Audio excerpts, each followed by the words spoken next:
Apa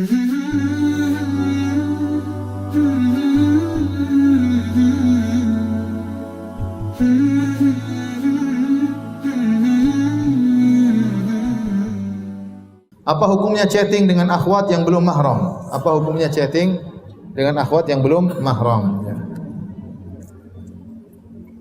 Jawabannya, jangankan chatting, pada asalnya suara akhwat juga bukan aurat. Ya. Suara akhwat bukan aurat.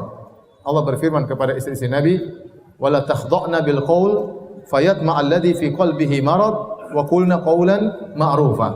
Wahai istri-istri Nabi, janganlah kalian mendayu-dayu, merendahkan suara kalian tatkala berbicara dengan lelaki selain Nabi, lelaki yang bukan mahram. Tetapi wa qulna qawlan ma'rufa, tapi ucapkanlah perkataan yang wajar. Dijadikan dalil oleh para ulama bahwasanya suara wanita bukan aurat hukum asalnya selama berbicara dengan apa? Dengan wajar. Tapi kapan menjadi aurat? Tatkala dia berbicara dengan mendayu-dayu. Makanya Allah berkata, "Fala takhda'na bil qaul." Jangan kalian merendahkan suara kalian. Fayatma alladhi fi qalbihi marad, sehingga lelaki yang punya penyakit hati akan terpengaruh dengan suara yang mendayu-dayu tersebut. Ini dalil bahwasanya hukum asal suara adalah bukan aurat. Kita bicara dengan wanita biasa dan wanita datang kepada Nabi, bertanya kepada Nabi, ini sering tersebut dalam hadis-hadis. Ya. Dan Nabi mendengar suara tersebut dan tidak jadi masalah. Berarti suara wanita bukan aurat. Yang dilarang suara tersebut menjadi berpengaruh tatkala diucapkan dengan mendayu-dayu, terlalu meliuk-liuk suaranya, ya, maka ini menjadi fitnah, ya. Apakah lelaki bisa terfitnah dengan suara? Bisa. Tatkala wanita tersebut bicara tidak sesuai dengan hajatnya, ya. Bicara ngalor ngidur ke sana ke sini, ketawa ketiwi, cekikan, ya. Akhirnya lelaki tersebut betah ngobrol sama istri orang 1 jam. Ini terjadi. Ya, terjadi. Kenapa? Dia tertarik dengan suara tersebut. Meskipun belum bertemu dengan orangnya, suaranya bisa menggambarkan wajahnya, padahal salah gambaran. Jadi gambar macam-macam. Saya pernah menghadapi kasus ada seorang ikhwan ditelepon sama seorang akhwat pengurus pengajian. Telepon, saat ini ikhwan kok bicaranya lama sekali. Saya tegur, kenapa lama bicara? Dia diam. Telepon lagi satu saat, lama lagi bicaranya. Ya. Akhirnya dia cerita sama saya, aduh Ustaz, itu akhwat, aduh parah Ustaz. Kenapa? Saya telepon dia, akhirnya saya terlanjur suka sama dia. Saya bilang, "Ukhti, bagaimana kalau kita ketemu di pintu masjid dekat pengajian?" Terus kata ukhtinya, "Aduh, nanti saya sama suami saya." Loh, kamu sudah suami, kenapa nggak bilang dari tadi? Saya sudah terlanjur suka katanya. Jadi ada orang terfitnah dengan suara. Ada orang terfitnah dengan apa? Suara. Nah, sebagaimana suara bisa memfitnah, chatting juga bisa memfitnah.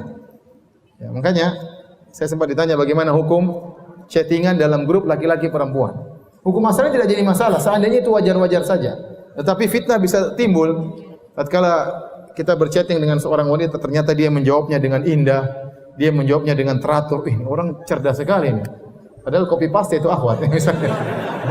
Jadi orang bisa tergoda. Ya, interaksi dengan wanita kalau berlebihan itu bisa timbul fitnah, ya. Bisa timbul fitnah. Maka saya katakan kalau tidak perlu, tidak darurat, tidak usah.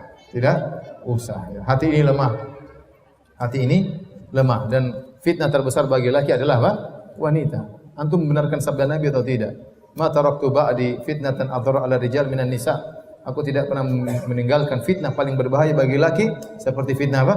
Wanita. Kata Allah, wa khuliqal insanu dha'ifa. Lelaki diciptakan dengan penuh kelemahan. Ya, salah seorang salaf menafsirkan ayat ini, yaitu seorang lelaki ada wanita lewat, maka dia tidak mampu untuk menundukkan pandangannya. Maka dia pun melirik kepada wanita tersebut. Tidak mampu dia tundukkan pandangannya, penasaran, akhirnya dia ngelirik. Waktu dia ngelirik, ya, dia tidak bisa apa-apa. Fa'ayu syai'in adhafu min hadza. Maka apakah yang lebih lemah daripada ini? Ada istri orang lewat, antum penasaran lihat, cantik. Terus ente ngapain? Itu istri orang. Ente cuma ngiler doang. Itu istri orang. Akhirnya sakit hati. Pulang ke rumah lebih cantik tadi daripada istrinya sendiri. Lebih sakit hati lagi. Menyiksa diri ya.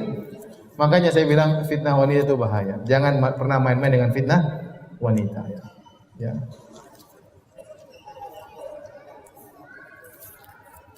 Dan masalah fitnah wanita tidak ada kaitannya dengan siapapun terfitnah. Ya. Mau orang awam, mau seorang sudah ngaji, mau jenggotan, mau gak ada jenggot, semua sama saja. Hati-hati. Ya. Karena fitnah wanita sangat berbahaya. Jadi intinya, chattingan dengan wanita yang bukan mahram tidak mengapa selama itu wajar dan itu sesuai dengan kebutuhan. Adapun kalau semakin asik blokir saja. Ya. Jangan ragu-ragu untuk blokir.